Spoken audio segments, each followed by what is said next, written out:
हर हर महादेव। आपको सभी को हरियाली तीज की बहुत बहुत शुभकामनाएं।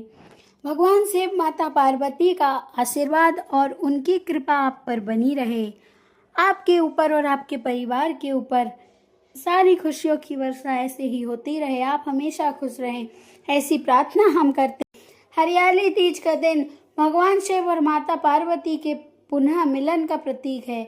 इस दिन विशेषकर वैवाहिक साथ खुशी खुशी वैवाहिक जीवन का निर्वहन करे, इसका आह्वान करती है और उनसे प्रार्थना करती है कि वो हमेशा उनकी जोड़ी को सलामत रखे।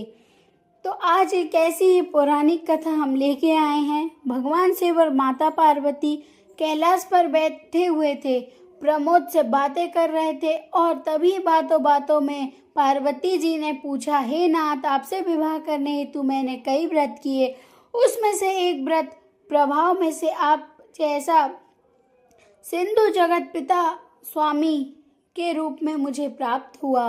मुझे यह बताइए। भगवान शिव माता पार्वती को उनके पिछले जन्म की याद दिलाते हुए कहा, देवी, बालकाल में ही अपने पिता हिमालय और माता मैना के मना करने पर भी मुझसे विवाह करने की हठ ठान ली थी। मुझे प्राप्त करने के लिए घोर तपस्या की।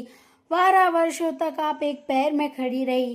कई वर्षों तक आपने अन्न जन सब कुछ त्याग दिया, केवल सूखे पत्ते खाकर जीवित रही। मूसलाधार वर्षा में खुले आकाश के नीचे अपने दिन बिताए, अपने चेहरे पर मुस्कान लिए, गर्मी की तपती धूप सही, सर्दियों की कड़ाके की ठंडी में आपने अपने शरीर की चिंता नहीं की।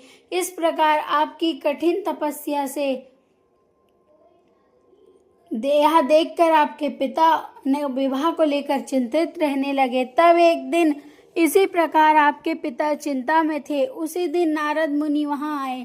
नारद मुनि ने आपका विवाह भगवान विष्णु से कराने के लिए कहा, लेकिन नारद मुनि की बात सुनकर मेरे मन में बहुत ज़्यादा क्रोध आया। मुझे बहुत बुरा लगा, क्योंकि मैं शंकर भगवान को ही अपना पति मान लिया है, लेकिन मेरे माता पिता नहीं मान रहे हैं। ऐसा हुआ तो मैं अपना शरीर त्याग दूंगी। तभी सखी के पास जाकर बैठी तो उसने कहा कि तुम तपस्या करो, तुम्हारी तपस्या से भोले बाबा खुश होकर तुम्हें अब जीवन साथी के रूप में मिल जाएंगे। दोनों घर से निकलकर एक भयंकर जंगल में पहुंच गई। एक सुंदर झरना दिखाई दिया। आप दोनों ने वहां प्यासे थे, इसलिए आप दोनों ने उसमें से जल पिया और पास ही एक गुफा में चले गए। वहां रेत का एक शिवलिंग बनाया, अन्न जल त्याग कर मेरी पूजा की। वहां अनेक प्रकार के वन पुष्प, बेलपत्र, केवड़ा आदि से मेरा पूजन किया। उस दिन श्रवण का तृतीय चरण था और हस्त नक्षत्र था।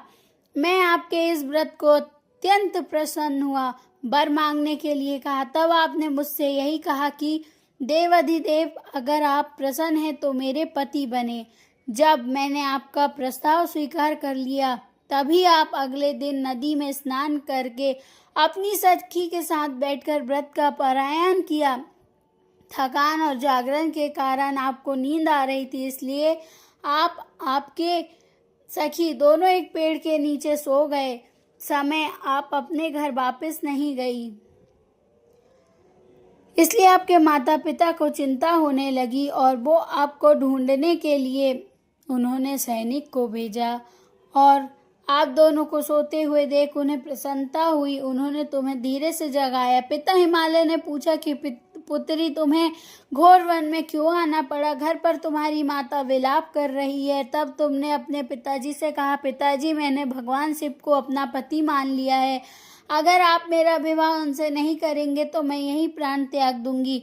आपकी इसी प्रतिज्ञा के कारण आपके पिता ने भी आपकी बात मान ली और आपको वापस घर लेकर आए, मेरे साथ विवाह करवाया। देवी, कुछ लोग इस व्रत को हरितालिका व्रत कहते हैं, क्योंकि हरिता और अलिका सखियों ने आपको सहयोग दिया था। हे पार्वती, आपके द्वारा किए गए कठोर व्रत के फल हमारा विवाह हो सका, इसलिए इस व्रत को सभी मनोकामनाएं पूर्ण करने वाला व्रत बताया गया है। इसे अखंड सौभाग्य की प्राप्ति होती है और परलोक में भी उत्तम गति प्राप्त होती है। यही है हरियाली तीज की विशेष पौराणिक कथा।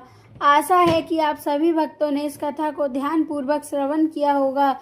इससे आप भगवान शिव के लिए की विशेष कृपा प्राप्त कर सकते हैं और ऐसी सुंदर प्राणवुत पौराणिक कथाओं के लिए